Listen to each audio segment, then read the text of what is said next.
All right, thank you. Thank you for joining. I'm really excited to welcome Andy Bounds today. Hi, Andy.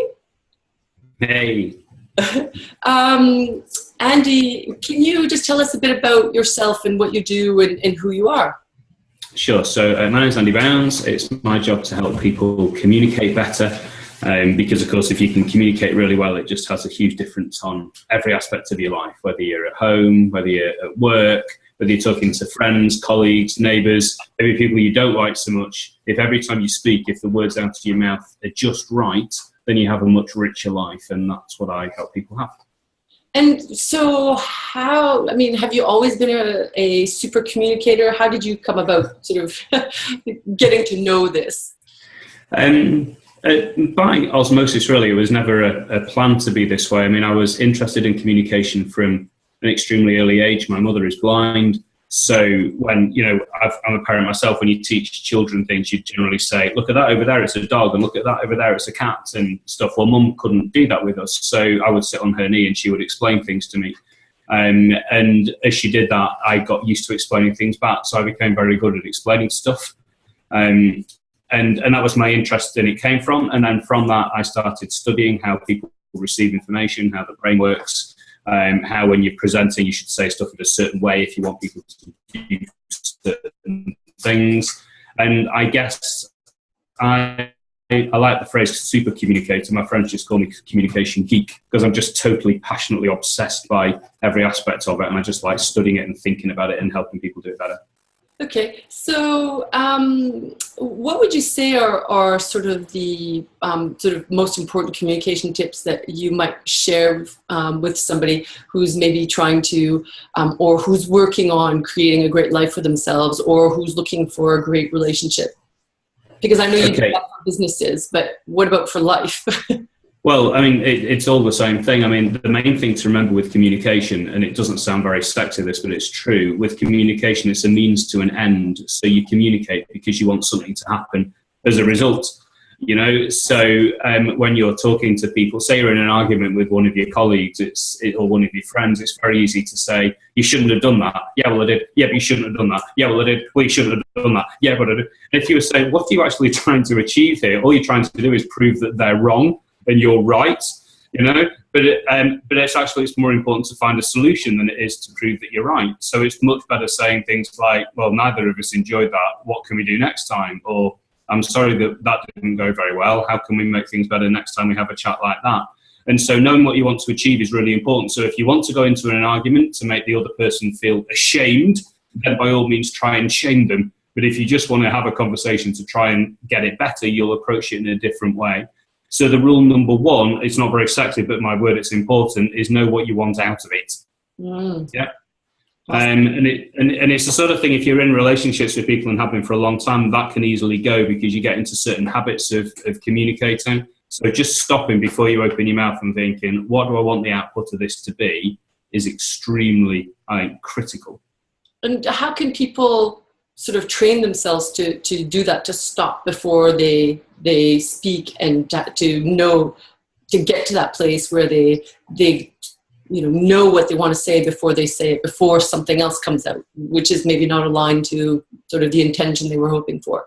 Sure. So there's two types of communications in the world, really. One of them is the stuff that you can plan for, and the other one is the stuff that you can't. So if I'm sort of happily just watching telly and one of my children says something which is intensely irritating, well, I wasn't expecting that. So I need to be able to adapt in the moment. But if I know that someone's going to say something, so say I'm in a conversation with a customer and I know that they're likely to say, can you reduce your price? Well, I know that in advance, so I can prepare for it in advance. So the skill to being a better communicator is not to worry too much about the in-the-moment communications to start with. Instead, worry about stuff you can prepare for. So let's say you and your friend had an awkward conversation the other day and you're going to go and see them for a meal that night in a restaurant. Probably something's going to come up which is a bit awkward. Well, think it through. Think what you want out of it. Do you want to shame them or do you want to get it over with? Well, if you want to get it over with, then probably the most important sentence is going to be your first one. If your first one is, what were you thinking of? Well, that's probably not going to be a very nice dinner. if the first one is, I'm sorry about last week, I didn't enjoy that very much, are you okay? Well, probably it's going to be different. So once you know what you want to achieve, then spend a long time thinking what your opening sentence is, because if you get that right, you'll probably be okay. Yeah. Yeah, that's it's very true. So one of the things that you're known for is afters. Yeah. And can you explain afters, and can you say, why afters are important or relevant to, all human beings? All human beings everywhere, ever. Yeah. What I mean by afters is nobody ever wants the thing. They always want the afters of the thing. In other words, why they're better off after it. So, for example, when you buy some toothpaste, you buy it because you think you want toothpaste, but you don't want that. After getting the toothpaste, you can clean your teeth and have minty breath. So you didn't want toothpaste, you wanted minty breath. And this morning, maybe you bought a newspaper. You didn't want a newspaper, really, but after buying it, you've got something to do on the train. My business has a website. I don't really want a website, but what I want is it to generate leads for my business. I know a friend who wears glasses. They don't want glasses. They want to be able to see better. So nobody ever wants the thing. They want the afters of the thing. And this is the same in business. I don't want an accountant. I want to pay less tax. I don't want a lawyer, but I don't want to go to jail. I don't want an IT supplier, but I want more time. And so when we communicate, whether it's at business or with our friends, it's a similar point. Communication's a means to an end. So think what you want to happen after it. So if you go on a course about Excel, the spreadsheet, the Excel trainer will probably say, hello everyone, welcome to the Excel course. I'm an Excel expert and we're doing Excel today. And straight away you think, oh, it's so boring. But if the person says, the great thing about this course is after it, you're going to save 2 hours a week.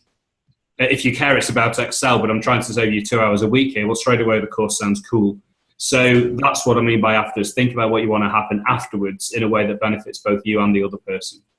So, and it's really, the way you say it is very simplistic, and it seems very easy. But is there a tip for people to figure out, like, let's say, they're trying to, they're really stuck in their lives and they don't really know what they want to do, and so is there a tip for them to sort of get out of the rut, so to speak? Yeah, and I know I've felt this very personally, and now I weigh about. I used to weigh about 50% more than I do now. I used to be very big. Now I've got my maths wrong there. 30% more than I do now. I used to be very big anyway, and so that was a bit of a rut. And when you're that big, it's quite hard to get the energy to climb out of the rut because you're too fat. And so I know that feeling of having to sort of change. And what I found was really important was, yes, the afters are important, but they're so far away, it's hard to visualize them. So if I'm currently, let's say, 20 stone and I want to be 14, I could eat the pizza in front of me, or I could not eat the pizza in front of me, and I'm still 20 stone. And I'm going to have to not eat so many pieces to get to 14 stone. How do you do it? So what I found the easiest thing to do was, whenever you try and change, your instant desire will get you over the first day or two. But it's very easy after you've not eaten much for a couple of days to be starving and have a pizza.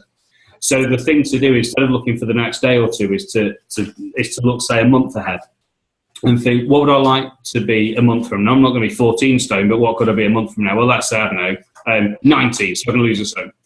And then you carry on halving it. So if in 1 month I want to be a stone less, then halve it. Half a month from now I need to be half a stone less. And then halve it again. So in a quarter of a month, so a week's time, I need to be weighing 2 or 3 pounds less. Well, that really means if I halve it again tomorrow, I'd better not eat as much. And I find it's much easier, instead of looking, what shall I do tomorrow? Because you make too emotional reaction, it's very hard to see it through because your emotion drops after a couple of days. It's to look forward a month and then halve it. And it's much easier to just do that then. And also, of course, if you lose 2 or 3 pounds, you don't think you've achieved anything. Because really, the thing you wanted to get to, you need to get to half a stone in another week's time, so you keep going. So it's about doing things in really, really small, manageable steps. Yes, but the only way you know what the right steps are is look a long way ahead and halve it. So I do this with some of my customers sometimes, where let's say they want to be better at, I don't know, like making sales or something like that, and they particularly struggle to pick the phone up. Well, I say, well, a month from now, how many calls do you think it would be fair for you to have made to strangers? It's hard to do, so you're not going to make a million. How many do you think? And they say, I don't know, 10. So, okay, so if you need to be at 10 in a month, halve it. Where do you need to be in 2 weeks? And they go, don't know. Well, actually, I don't need 5, because if I got 2 or 3 by then, I'll have the confidence to keep going. Right, so you need 2 or 3. So let's halve it again. Let's halve it again. And then you say, so when are you going to make your first call? And they just go, oh, just give me the phone. Yeah, so it's really great because most people know what they eventually want, or at least you think they kind of eventually want. Yeah. So I really like this tip, as it really simplifies it, makes it a lot more manageable. Mm-hmm. So you also have a really interesting process that you call your ABC process, and this is something that you use for businesses. That's right. You talk about A, which is your afters, the B is building certainty quickly, and C is choice. Now, what if people are looking, again, how can you apply this to people trying to, create extraordinary lives for themselves, or to create really great relationships for themselves? So how would you say your ABC process might apply to that, and in which way? Okay, great stuff. So, generally, just a general point before I go into that question, what I tend to find is most people are extremely good at communicating in a certain way. So I've heard people say, I'm not very good at selling, but then in the same sentence, they'll say they're very good at getting their small children to go to bed on time. If you can get small children to go to bed on time, you are excellent at selling. I like to think I'm quite good at selling. My kids don't know anything I want. So I remember saying once to my 15-year-old, Jack, I can speak at a conference with 3,000 people and they will all do what I say. Why won't you just tidy your room? Just one person. So what it is a question of mapping across. So you have the skills, it's a question of mapping them into a different walk of life, which of course is quite pleasing, because it means you don't have to learn a new skill set, you just have to map them across. So what ABC is, this is a technique to help you when you're selling or when you're persuading someone. So if I want someone to work with me, and I discover this person wants to export into Belgium, that's the A, the after. So after working with me, they want to export into Belgium. The B, I then build certainty, and I say, okay, well, I can help you get into Belgium. I've done it with so-and-so. I've done it before. Here's how I'll do it with you, and so on. And then the C, I offer them a choice and say, so really the question is, do you want to start straight away, or would you rather wait for a couple of weeks? What's better? And the reason you give people choice is because if you say, should we do it or not, they might say not. Yeah. So that's what ABC is from a business point of view. Now, from a personal point of view, let's say I want to get the kids to go to bed. Let's say I'm talking to Tom, my 3-year-old. Well, he likes football and racing and sport and 3-year-old boy stuff. So that's his afters from his life. He doesn't want to go to bed, so he wants to do stuff like that. So if I say to him something like, Tom, tomorrow morning, should we go and have a game of football when we get up on the tennis court? And he'll go, oh, yeah. And say, right, be really good. So, we'll need our energy levels right, won't we? He'll go, yeah. And say, so obviously we need to go to bed, not too late tonight, but obviously not now. That would be ridiculous. So do you want to go to bed in 3 minutes or 4 minutes? I don't mind. You choose. And so he just goes to bed. Yeah. Because he doesn't want to go to bed, but he does want to play football. So what I did is I used ABC there. If you track it through, I talk about the afters for him, which is playing football on the court in the morning. And then I build certainty. We'll have lots of energy. It'll be great. And then I do a choice. Do you want to go to bed in 3 minutes or 4 minutes? I don't say, do you want to go to bed or not? Yeah. Yeah. Because they say, no, I'm not tired, Daddy. Yeah. And that's the other thing with, it's the same with children. You map it across, but sometimes you can use your own logic to someone else. It's very obvious with children and adults, but it's the same with adult to adult. He might be playing with his Batman toys, and I don't say this, but I could say something like, Tom, you should put Batman away, because if you go to bed now, you'll have a good night's sleep and you'll be ready in the morning. Yeah, can you honestly see a 3-year-old boy saying, thanks for pointing out that adult logic. Yes, I will put my Batman toys away. I can't wait to go to bed. So he'll say, Dad, I'm playing Batman. Shut up. But what we do is we do the same thing when we talk to adults. So we say things like, it's really important, I think, that as a family we do this, this, this, and nobody else wants to do it. So you're talking about your agenda, not theirs. And so getting in somebody else's shoes is really important. Yeah, and it's true. What you said seems a lot easier, maybe sometimes when we're faced with children. But you're absolutely right about it. Applying and being easily applicable to any situation in life, as long as we're trying to think about other people. Mm-hmm. So what would be the other secrets that you might want to share, or the trade secrets you would give businesses to be successful that you think would be applicable to people, individuals? Okay, so I mean, if you think about all the things we've talked about so far, we've actually done quite a lot. If I put them together in order now, what you're going to have is you're going to have an opening sentence you have prepared, which is great. You want to start well. You're probably going to do a bit of ABC, so find what's important to them, build certainty, and then do a choice at the end. You're going to make sure you're going for what you want to achieve, so you're trying to get a solution, not just to prove you're better than the other person, and all these things. But the other technique, and I think this is really, really critical, is about things you dread happening. Now, in any walk of life, business or personal, there's always something you dread coming up in conversation. Yeah, whether it's a business thing, I can't afford that amount of money, or I already have a supplier, thanks, I don't want you. To a personal thing, which is you had an argument with somebody and you're dreading them talking about it. There's always something we can dread.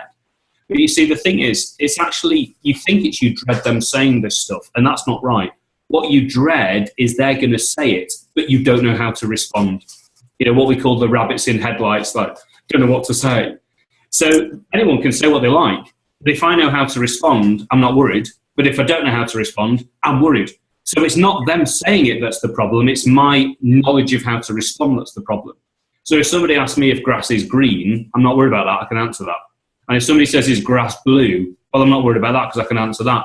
But if somebody says, what on earth were you doing yesterday morning? I found that really irritating. Well, that's a bit trickier. So if you're going into a conversation and you think something that you dread might come up, the solution is to think about in advance what you're going to say in response. Yeah. So if somebody says something like, it's really irritating yesterday, if you say, yeah, I reflect on that, I shouldn't have said that, I'm sorry, then it probably goes away straight away. But if you haven't thought about it, then when someone says you're irritated, your panic gets up, your adrenaline kicks up and goes, irritating? I'll tell you, irritating. I wouldn't have said it if you hadn't done it. And you end up in an argument just because you haven't prepared for what you were dreading. Yeah. And I mean, in the coaching speak, it's about really healing the wounds so they don't become triggers. Yes, absolutely. Yeah. Which is a really interesting thing that is really not taught. Well, it's certainly not taught in schools, and a lot of people don't have those skills. Certainly, they don't. It's not the norm to learn those things at home. So, what would you say to somebody who's not learned how to do that? And I mean, it's all about cleaning out the system, and so how can they bring awareness to that in your view? Okay, so I mean, there's various things. I mean, the first thing is if you want to do anything. I mean, you know more about coaching than I do. But my understanding of coaching is if you want to do anything, the important thing is you want to achieve the long-term goal. So the first thing is you've got to see it's important to your life that you deal with this dread stuff. So some people think, I understand the logic, but I just can't be bothered, Andy. It's just not important. I haven't got time. And the sentence I always say when someone says they don't have time is I always say, well, time's not about time. Time's about priority. You've always got time to do anything at all if it's a priority. So I've heard people say things like, oh, we moved house 6 months ago, but we've just not had a chance to unpack all our crates yet from the removal van. I did play Call of Duty for 6 hours at the weekend, but I've just not had a chance to do it. You think, well, you could have unpacked the crates then. Yeah. So there's always time if something's a priority. So the first thing is, do you think it's a priority to remove this dread stuff? I personally would, because what's the way to put this? Why would you go into a conversation dreading something? When you think about it, it's just ridiculous. It means that before you go in, you're dreading it happening. Then if it comes up, you think, I knew that'd happen. And if it doesn't come up, you don't enjoy the conversation because you were dreading it happening. Yeah. But the solution, of course, is the word script. Script what you're going to say in response. So I remember maybe 3 years ago, probably, I decided I didn't want to work Fridays anymore. Maybe a bit longer, maybe 4 years ago, 5 years ago. Didn't want to work Fridays anymore. But I was dreading telling my customers because I thought they would kick off because they might want me on Friday. So then I suddenly thought, no, hold on, I want to take the children to nursery, I want to take them to school, I want to spend time with them and my wife, I want to be doing all this stuff, and I just want to give my brain a break because I work really hard. So what I thought was, I need a script in response if somebody says, I want you on Friday, and I say, sorry, I can't do it. And then they kick off and go, no, I want you on Friday, and we're our customer. So how am I going to deal with that? And all of a sudden, I just was not bothered about having the conversation at all. Just like not at all. And I went from working every Friday, like say 12, 14 hours, to doing 0 hours, like almost overnight, because I worked it out. So the way people should deal with this is firstly to see it's important. If you don't see it's important, you won't do it. And secondly, all you need is 3 things: a piece of paper, a pen, and your favourite drink. So let's say your favourite drink is sangria. You go and sit on your fancy patio, have a sip of sangria, and then with your pen and paper, you do a 2-column table. And in the left-hand column, you write down stuff I'm dreading. And on the right-hand side, you write down script, which is, this is what I'm going to say when the thing I'm dreading is said. Yep, so if somebody says, why can't you work Fridays? I'm going to say, sorry, I can't do that because I'm with the children that day. I can do Thursday, though. Yeah, and then if they say, Thursday's no good, it's got to be Friday, say, really sorry, then it sounds like I can't help you, but I do know another person who's really good. Let me give you their contact details. So you're handing work to one of your competitors? Yeah, absolutely, I am, because it's more important I'm at home on Friday than it is that I get all the business that's going. Yeah. Okay, actually, I think probably we'll do Thursday. And what I found was they would often change because I had such certainty inside. So sangria, or whatever your favourite drink is, pen and paper, and you do a 2-column table, what you're dreading on the left and scripted response on the right. Then just practice saying it a few times, and all of a sudden, trust me, your dread just begins to dissipate because there's nothing to worry about because you know what to say.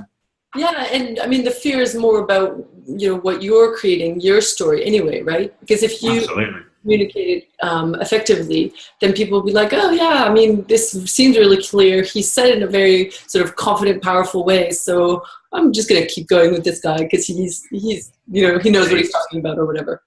Yeah, absolutely. And if you want to get to what I call ninja level, which is where you go beyond a normal communicating person, what you do is you don't even wait for them to say the dread thing. You preempt your response before they say it.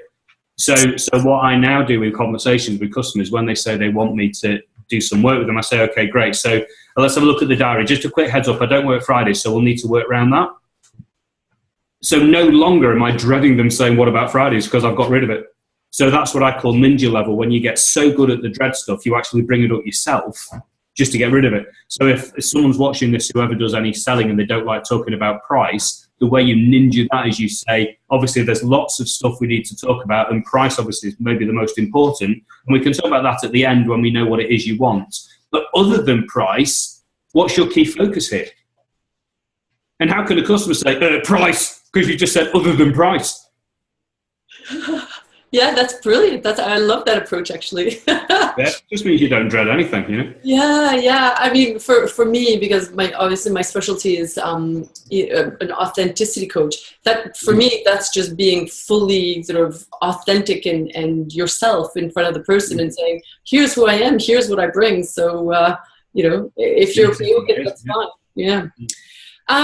So one of the other things that you help businesses with is differentiation. Yeah. So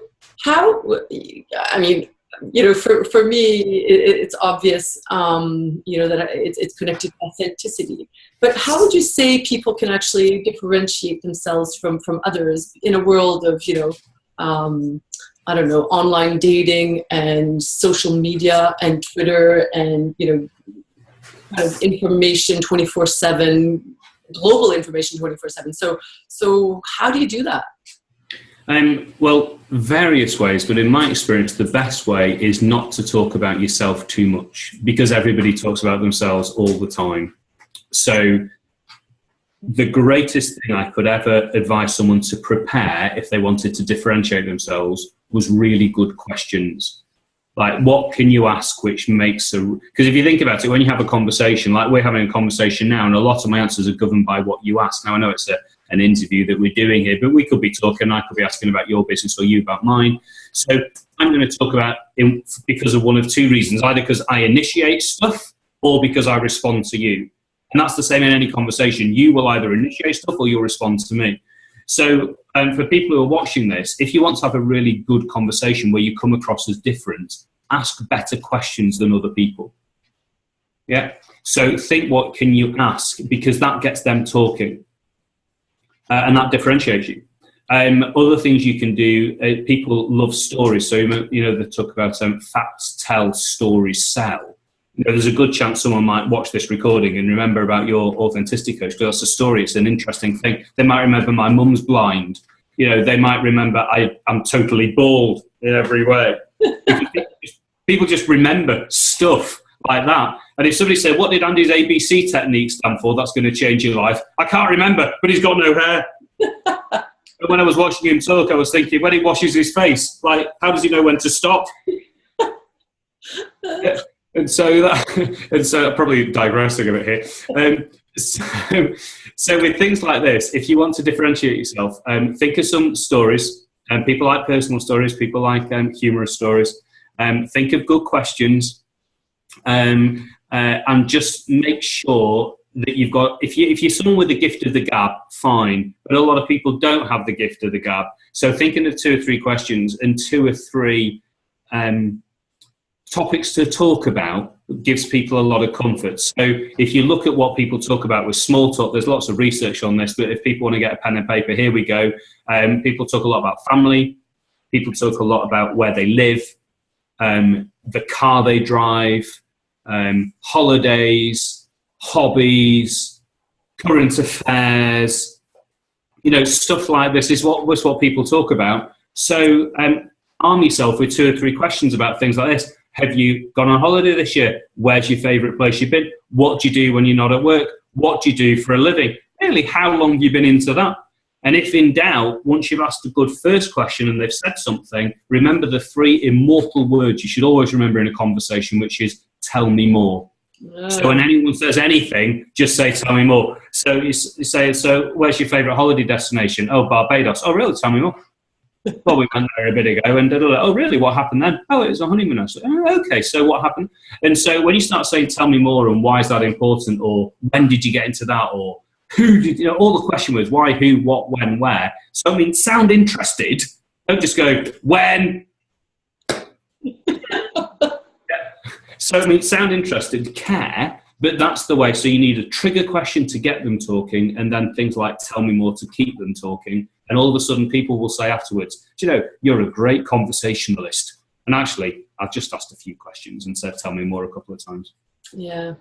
So, I mean, you clearly are a very, very good communicator. And you said that it all comes from your mom. So, well, your experience as a child. So have you, I mean, and from everything that I've learned about you, it really seems like you're rather successful. So would you say that it's been sort of a steady sort of continuous sort of level of achievement, or you kind of had to go up from where you maybe came from? Because a lot of people say, ugh, I come from a really poor family, or I have, all these problems, and my parents didn't give me this, and I didn't go to the right schools, and blah, blah, blah. So can you tell me more about where you came from? So I'm really, really happy to do that. And I know what you mean, actually, because sometimes you watch people who are doing okay, and you think it's all right for you. And I've had various things that have been a problem. Obviously, the weight was a big issue to me. I was that weight when I was about 30, so that's a lot of your life to be overweight. I'm blind in one eye, so I've inherited something from my mum. So things like 3D films, I've never been able to watch those. They're just 2D to me because you need 2 eyes for that. So my children are ducking around at Avatar, and I'm just watching telly. Also, because of my eyesight, I can't see far enough to drive. Now, it doesn't matter now because I'm 47, but it mattered a lot when I was 17. My first year at university, I failed my exams and it looked like I was going to be kicked out. I mean, it's not all good. But what I did was I found something that I was good at. But the other thing, and I spent a long time thinking about this, it wasn't good enough for me to be ace. I had to make other people ace. Because if you can't make other people ace, then why will they want you? Why will they want to spend time with you? So my job isn't to be ace. My job is to make others ace. And it's everyone's job to do that. So you want to contribute to other people. Now, That could be from a business point of view. So if somebody says, why should I hire you, Andy? I don't say because I'm ace. I say because I can make you ace. Let's have a talk about what you want to achieve and we'll see how we can work together. From a personal point of view, I always make sure I ask more questions with my friends than they ask of me, just because I want them to feel ace. So it's very important, I think, that to recognise that. I think sometimes, I mean, I've seen a lot of motivational speeches by Olympic athletes and so on, and often I speak at conferences, so I'm often on stage just before or after them, and they're way more inspiring than me. I mean, I've got these amazing stories. Now, I got up at 4 o'clock every morning and I did like 3 million hours exercise. I went to work and then I saw a school bus of children that looked in danger and I managed to save the day, and then I went back and did more training, and then it was raining and I had to get up, and it was incredible, and I wasn't, and all this, and I look at it and think, yeah, but I can't associate with that. I mean, it's an interesting story, but I didn't get up at 4 in the morning. I got up at 7 and I hated it. So, so I think it's more important just to remember that your job is 2 things. Number 1, be as ace as you can, but number 2, make other people ace. You know, so ask them, that's what I mean by the A of afters, like, what do you want to achieve? Like, how can I help you do it? So around our circle of friends, I mean, it's helpful having the skill that I have with communication, because around our circle of friends, I've helped 3 or 4 of them get new jobs with pay rises. A couple were arguing, a husband and wife were arguing the other day, and had a chat about, well, you might just like to try that and see if that sorts it out. So I have a useful skill, which of course I'm very grateful and privileged to have, but generally it's there to help people. And what I found is the more I help people, then the more good stuff happens to me in my life and my business. But I don't set out with how can I make myself more successful. I go, how can I make them more successful? And then the good stuff happens after that for us. Brilliant. I mean, and that's, I think that's a really, really great final tip. It's about contribution and being constantly generous, which I think you have been extremely generous today. I'm really, really happy that we were able to have this conversation. And, me too. And I know that you're extremely busy, so I want to respect your time. So I sincerely thank you for taking this time and having this chat and being so generous with us today.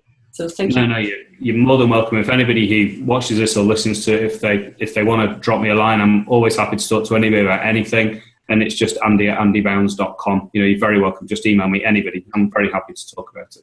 Awesome. Well, thank you very much, Andy. And I hope you have a fantastic day. Yeah, you too. All the best. Thank you. Bye-bye. Bye.